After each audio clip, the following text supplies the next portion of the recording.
हाँ जी बेटा, तो यहाँ तक समझ में आ गया आपको? आपको पांचों सेक्टर्स समझ में आ गए, रियल फ्लो और मनी फ्लो के बीच में डिफरेंस समझ में आ गया।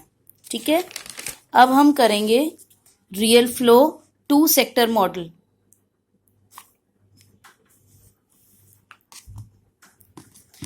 रियल फ्लो 2 सेक्टर मॉडल में बेटा देख रहे हो 2 सेक्टर्स हैं, हाउस होल्ड और फर्म। ठीक है, हाउस होल्ड फर्म को हमें ये देखना है कि हाउस होल्ड फर्म को क्या सामान देगा, क्योंकि बात हो रही है रियल फ्लो की। तो हमें ये देखना है कि हाउस होल्ड फर्म को क्या सामान देगा और फर्म हाउस होल्ड को क्या सामान देगा।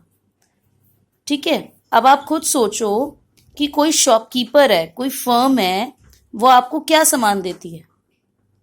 गेस करो, क्या कोई सामान देती है कोई फर्म आपको? यस, फर्म जो भी सामान बनाती है वो किसको देती है? वो हमें ही तो देती है, हाउस होल्ड को ही तो देती है। तो फर्म जो है हाउस होल्ड को क्या देती है? Produced goods and services. ठीक है बेटा, हम हाउस होल्ड हैं, क्या हम दुकानदारों को कोई सामान देते हैं? सामान बताना है हमें, हमें ये नहीं बताना कि हम उसके बदले उसे पैसे देते हैं। नहीं, हमें कोई सामान ही बताना है कि क्या हाउस होल्ड फर्म को कोई सामान देता है। और मैं ये बिल्कुल नहीं कह रही, बार बार इस बात पे ध्यान दीजिए कि इन एक्सचेंज, बदले की बात नहीं हो रही। मैं ये नहीं कह रही कि फर्म ने हाउस होल्ड को सामान दिया था तो उसके बदले हाउस होल्ड फर्म को क्या सामान देगा। No, I am not talking about this. मैं ये कह रही हूं कि क्या दोनों एक दूसरे को सामान देते हैं?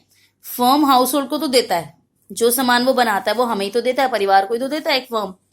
हम फर्म को क्या दे सकते हैं? क्या हम फर्म को कुछ दे सकते हैं?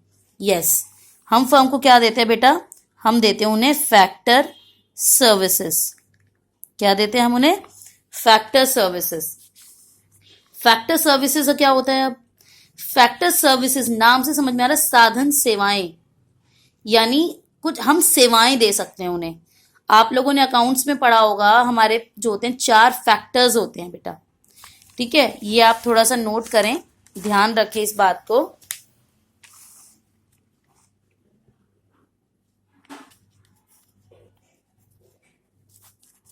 हमारे 4 फैक्टर्स होते हैं, लैंड, लेबर,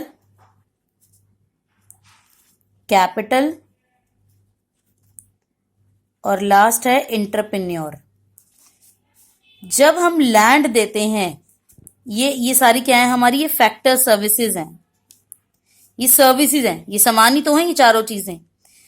जब ये फैक्टर सर्विसेज हम देते हैं तो इसके बदले वो हमें इनकी पेमेंट करता है, जिसे हम बोलते हैं फैक्टर पेमेंट। अगर मैं किसी को अपनी जमीन दूंगी इस्तेमाल करने के लिए कि ये लो जी मेरी जमीन और इसको आप यूज कर लो, तो वो इसके बदले मुझे क्या देगा? किराया देगा, उस जमीन का रेंट देगा। अगर मैं कहती हूँ जी मैं लेबर हूं, मैं आपके यहाँ काम करूंगी, तो मुझे इसके बदले क्या देगा? वेजेस देगा, सैलरी देगा मुझे उसके काम करने की। अगर मैं अपना पैसा लगाऊंगी उसकी इंडस्ट्री में, उसकी फर्म में कि जी मैं पैसा लगा रही हूं आपके पास, ये लो मेरा पैसा, तो मैं उसको क्या, वो मुझे क्या देगा इसके बदले? मुझे प्रॉफिट देगा। और कैपिटल के बदले इंटरेस्ट मिलेगा और एंटरप्रेन्योरशिप के बदले प्रॉफिट मिलेगा। इतनी बात समझ में आ गई बेटा? तो ये जो चारों हैं, लैंड, लेबर, कैपिटल और एंटरप्रेन्योरशिप, ये होती हैं हमारी फैक्टर सर्विसेज। इनके बदले जो हमें पैसे मिलते हैं, पैसे पे करने वाले के लिए वो ये कहलाएंगी चारों फैक्टर पेमेंट। और जिनको ये चारों मिल रही हैं, जैसे आपको रेंट मिल रहा है तो आपके लिए कहलाई जाएंगी फैक्टर इनकम। इस बात का ध्यान रखिएगा कि फैक्टर पेमेंट और इनकम में कोई डिफरेंस नहीं होता, बस फर्क ये होता है कि जो इसको पे कर रहा है उसके लिए फैक्टर पेमेंट है और जिसको ये रिसीव हो रही है उनके लिए फैक्टर इनकम है। तो ये तो सारी चीजें पैसों के रूप में है, मॉनेटरी फॉर्म में है। ठीक है ना, ये है सामान, ये है सर्विसेज।